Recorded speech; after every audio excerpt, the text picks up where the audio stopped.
Welcome to episode 4 of Bucky Builds, a series where I take my first video game from ideation all the way to release. In episode 3, we named the game, added score, and a main menu, and if you haven't seen it yet, make sure to check it out here. We also mentioned that this episode we'd only be doing a half iteration with version 0.25, and that it would be a quick one where I just add a high score feature, so let's get right into building it. I want to add a high score that saves to the player's device so that they always have something to beat. Ideally, as you progress through the game, your average scores will continuously increase thanks to you getting better and unlocking different power-ups and abilities. To do this, we need to save a high score, check if the score of a player is a high score, and update the high score if it is. We'll also want to show the high score to the player.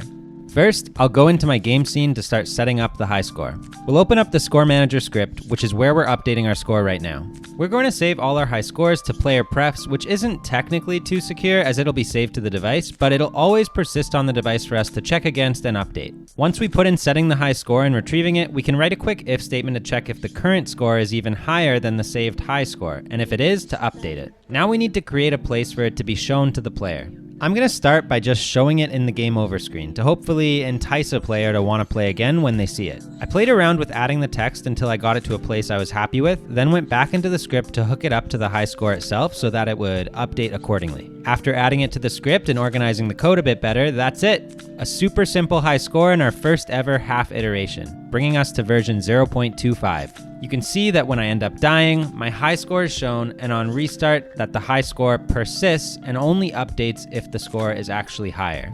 So that's it for this episode, and I know it was small, but the next one won't be. In our next version, 0.3, we're going to be adding currency. Players will be able to collect coins that spawn in the run, and they'll be added to an inventory that persists across runs. Eventually, that'll lead to how they'll purchase upgrades for their character, so it'll be a pretty important update. Make sure to subscribe so you don't miss it, and if you liked this one, make sure to do that too. That's all for now. I'm Bucky Mayer, and thank you so much for watching. Have a great rest of your day. See ya!